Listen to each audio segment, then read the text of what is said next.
Efesus 2 ayat 13.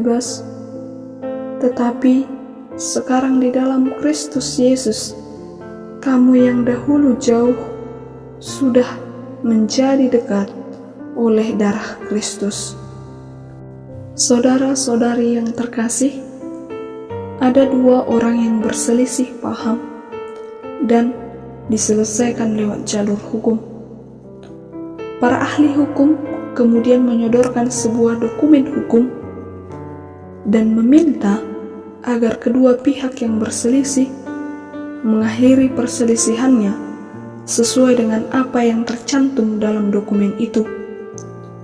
Penyelesaian mungkin dapat terjadi, namun putusnya hubungan antara kedua pihak itu tetap tak terelakkan, karena sebuah dokumen hukum belum tentu memberikan perdamaian hati. Tetapi ketika ada orang ketiga yang mengasihi kedua pihak itu, sebaiknya mereka juga mengasihi dan datang berbicara kepada keduanya, maka masalahnya akan berbeda. Melalui hal itu, nyatalah bagi kita bahwa perselisihan antara dua orang itu hanya dapat diperdamaikan oleh pihak ketiga yang dapat memberi kasih dengan tulus kepada keduanya. Demikian juga yang dilakukan oleh Kristus terhadap kita. Kita diperdamaikan dengan Allah oleh darahnya. Kita yang dahulunya jauh, sekarang sudah menjadi dekat. Dalam konteks ini, Paulus menuliskan surat ini kepada jemaat di Efesus untuk menasehati, mempersatukan, serta menghimbau jemaat untuk hidup di dalam Kristus dengan menekankan rencana Allah agar seluruh alam, baik yang di surga maupun yang di bumi, menjadi satu dengan Kristus, serta upaya mereka menghayati makna rencana agung dari Allah untuk mempersatukan seluruh umat manusia melalui Yesus Kristus.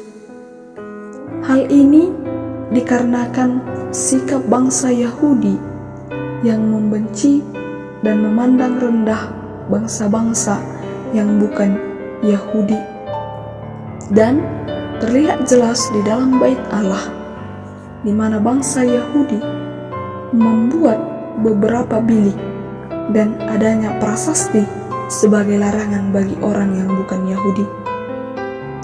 Tetapi sekarang mereka telah dipersatukan di dalam Kristus Yesus. Setelah mereka diubahkan, dipersatukan dengan Kristus dan mendapat bagian di dalam Dia melalui iman, mereka dibuat menjadi dekat.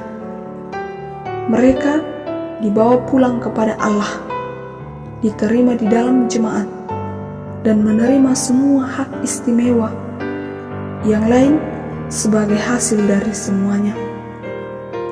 Situasi mereka telah berubah secara dramatis.